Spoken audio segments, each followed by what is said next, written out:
Hello, Bacho. Let's read the given question. The question says, on a hot summer day in desert, one sees the reflected image of the distant object. Explain why. So, ये particular question, it is nothing but the application of total internal reflection. All right, that is total internal reflection. जहाँ पे important condition क्या होती है total internal reflection की, critical angle should be greater than angle of incidence should be greater than critical angle. Alright, so इस angle पे we can से कि लाइट जो है अपनी मीडियम में वापस लौट जाती है। So this thing we know about.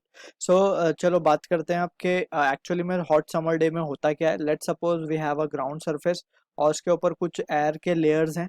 We are considering some few layers of air. अब यहाँ पे let's suppose we have object, एक पेड़ मान लेते हैं। ऑलराइट, अब ये पेड़ जो है, इस पेड़ से let's say first of all we need to understand जो ग्राउंड सरफेस है एकदम ये ग्राउंड से मिला हुआ है। So it is the hottest of the all layer. So यहाँ पे अगर ये हॉटेस्ट है, सो दैट मीन्स अगर इसका टेम्परेचर सबसे ज्यादा तो इसका रिफ्रैक्टिव इंडेक्स सबसे कम होगा। That means it will be behaving as if it is a rare medium.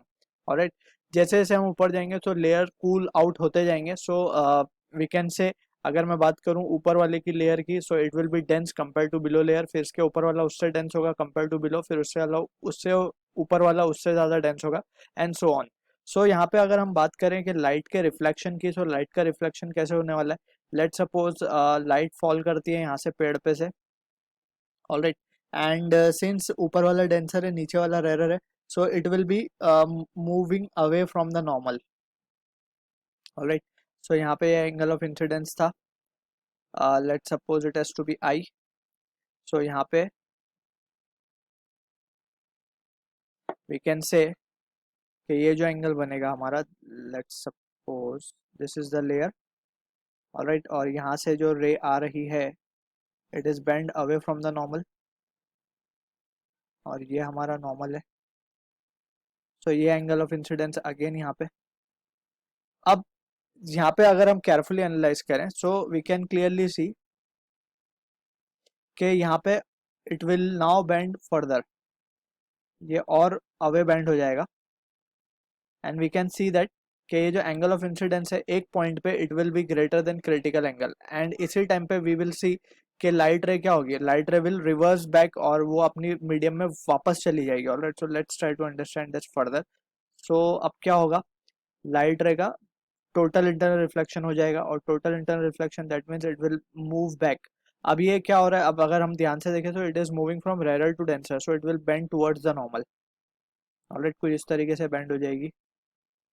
फिर अगेन फिर ये जाके ऑब्जर्वर की आंखों में आ जाएगी। Alright, so this is how the observer will observe it. So ये ऑब्जर्वर देखेगा यहाँ से खड़ा हुआ। Let's draw observer. So this is the observer. Alright, so यहाँ से लाइट रे आई, एंगल ऑफ इंसिडेंस बढ़ता गया, एक पॉइंट पे एंगल ऑफ इंसिडेंस ग्रेटर हो गया क्रिटिकल एंगल से, तो लाइट अपने ही मीडियम में फिर से वापस चली गई, एंड ऑब्जर्वर ने डिटेक्ट कर ली वो लाइट। सो अगर हम इस लाइट को पीछे की तरफ प्रोड्यूस करें, ऑलराइट, सो अगर हम इस लाइट को पीछे की तरफ प्रोड्यूस करें, so we will be getting an image of the same object. Alright, so यहाँ पे जो इमेज हमारे को फॉर्म हुई है, so that image will be the reflection of the actual object we can say. So यहाँ पे हम देख सकते हैं कि ये जो ऑब्जर्वर ने ऑब्जर्व किया, उसने देखा नीचे की तरफ, सो उसे उसी का रिफ्लेक्शन दिखाई दिया। Alright, so this is how we can explain this phenomena using the concept of total internal reflection. So I hope you understood the solution. All the best.